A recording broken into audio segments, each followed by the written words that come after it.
Là-haut est une association d'éducation populaire qui a vraiment pour but on s'attaque à la transformation sociale. Donc c'est donner du pouvoir d'agir aux personnes et afin qu'elles puissent aussi travailler sur les enjeux actuels. En étant présent ici, c'est une manière pour nous de montrer à l'ONF que c'est hyper important de continuer ce travail-là et de prendre soin de cette forêt. Plutôt couler en beauté. C'est chouette de pouvoir être au milieu de la forêt et puis de pouvoir proposer des textes qui parlent de salamandres, de sangliers, de tardigrades, d'araignées, de serpents. Il y a tout un bestiaire dans ces histoires-là. Et du coup, c'est chouette d'être un salon en pleine nature, c'est vraiment super. Coucou la forêt, c'est un festival autour des mots et du vivant. C'est toujours le rapport entre un enfant et un animal qui est au cœur de chaque petite histoire. On a fait pour le week-end une sélection d'ouvrages autour de la forêt et des arbres, avec des ouvrages pour la jeunesse, il y a des essais, des bandes dessinées, des romans. Ah, c'était. Ouais, je connais pas l'autre, là, Où On voit souvent des salons du livre par exemple qui vont être dans des salles, on voit des auteurs qui font des conférences dans des amphithéâtres. Nous on avait vraiment envie d'organiser un événement qui soit différent, qui soit vraiment ouvert, qui soit gratuit et qui soit dans la forêt pour pouvoir capter des publics de milieux différents. Qu'on ne soit pas obligé d'assister à une conférence classique mais aussi qu'on puisse avoir des médias qui puissent favoriser le lien avec les mots, la littérature et aussi les savoirs. On va faire une fusée avec. Oui, c'est un peu sec, mais ça devrait marcher. Ceux-là, ils sont un peu plus neufs, on va voir. Ah ouais. Tous ceux qui sont pour Bonjour Imas. Ah bah voilà. Tous ceux et toutes celles qui sont inscrits au parcours Effray peuvent se rapprocher par ici. Donc les embrayés, vous pouvez suivre les signes. Voilà, il y a 3 compagnies qui sont là aujourd'hui. Il y a les Désembrayés, il y a la compagnie Les Frais et il y a le collectif Bonjour. On est super content de pouvoir collaborer avec eux. Donc là, les parcours sont en train de se remplir. Il y a plus de monde qu'hier. On est vraiment super contents et motivés. J'ai vu un papillon rose. Voilà, c'est pas des choses spectaculaires, c'est vraiment chercher des choses qui sont pas tant visibles en fait si on n'y prête pas attention. Donc soyez ouverts, disponibles. Mais attention à se faire rabaisser.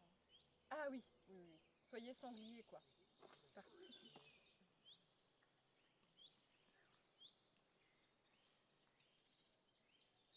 Je me focalise sur plus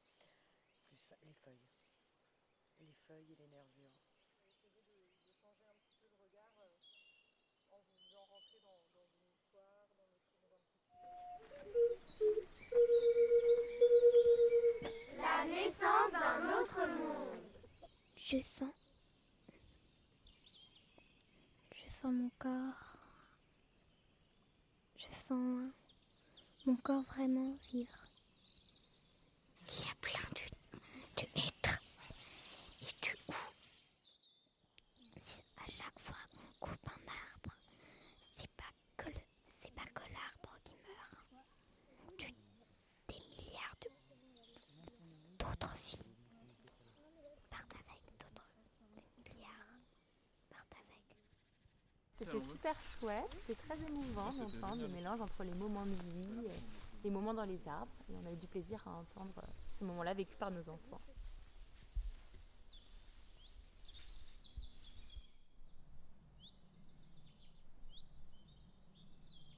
Autour de toi, ces millions de feuilles de papier, une danse entre la nécessité de dire et de déposer ancré.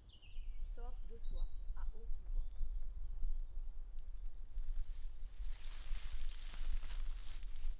Sur mon rocher au milieu de la mer, je divaguais et les pensées qui mordaient à l'âme, je les laissais repartir d'où elles venaient.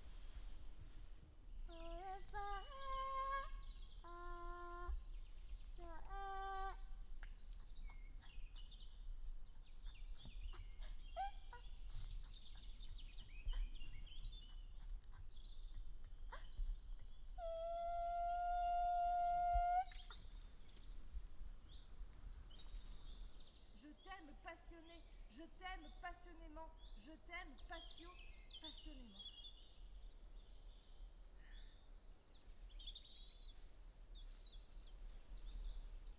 Je vais en choisir une avec un hamac si ça vous... un siège à carrément. Avec la main du dessus, tu vas pouvoir tirer pour te hisser et mettre ton poids en même temps. Et avec ta main du dessous, tu vas remonter ton dos.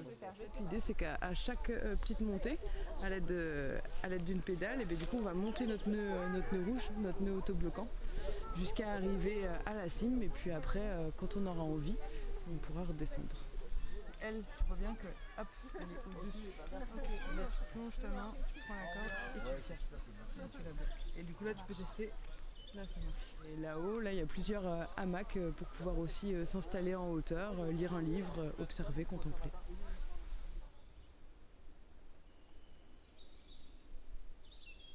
Tout à l'heure, on va avoir un cercle scandinave, c'est-à-dire un dispositif participatif où je vais présenter un petit peu moi mes différents ouvrages, notamment Plutôt couler en beauté que flotter sans grâce, qui était paru en 2019, et puis faire une lecture aussi d'un extrait de Là où le feu et l'ours, et donc ensuite chacun pourra participer à la discussion.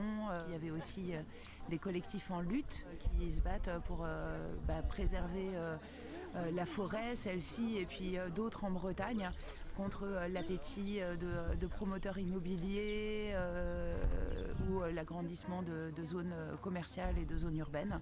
Donc voilà, tout ça va probablement être très riche. N'hésitez pas à venir nous rejoindre dans le cercle scandinave. Nous, à l'association là-haut, on parle plutôt de transformation sociale, de processus éducatif, et au lieu de parler de viens, on va faire un projet éducatif dans la forêt, on leur propose simplement de passer un temps. Enfin, nous, notre question, c'est vraiment d'attirer, de créer un mouvement qui soit le plus large possible. Et nous, on est super contents, par exemple, il y a 2 jeunes ici qu'on suit en fait depuis 4 mois, et aujourd'hui ils sont présents ici, donc c'est un aboutissement qui est super intéressant pour nous. Moi, je voulais le dire, ramener un petit peu d'éléments par rapport à ton ouvrage, à plutôt couler en beauté que flotter sans grâce. C'est pas évident.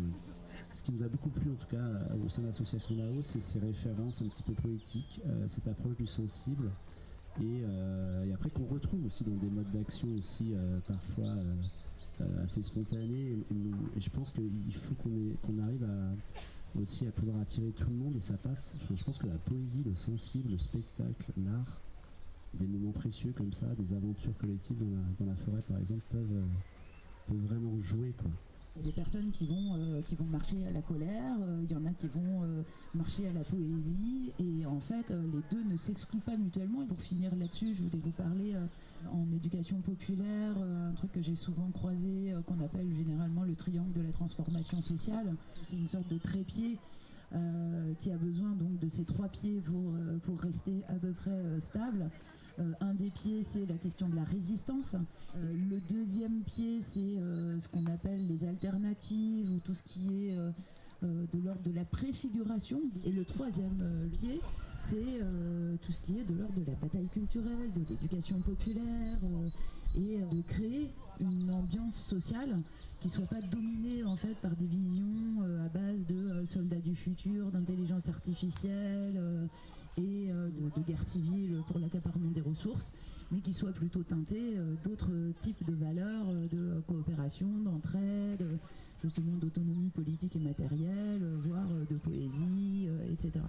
Et donc je crois que vraiment, il faut vraiment qu'on ait toujours en tête ce trépied-là, pour aussi pas tirer sur le pied d'en face, parce que sinon c'est tout le monde qui s'écroule, quoi. Soyez des chevreuils rusés. Merci à tous et toutes d'avoir participé à ce séminaire.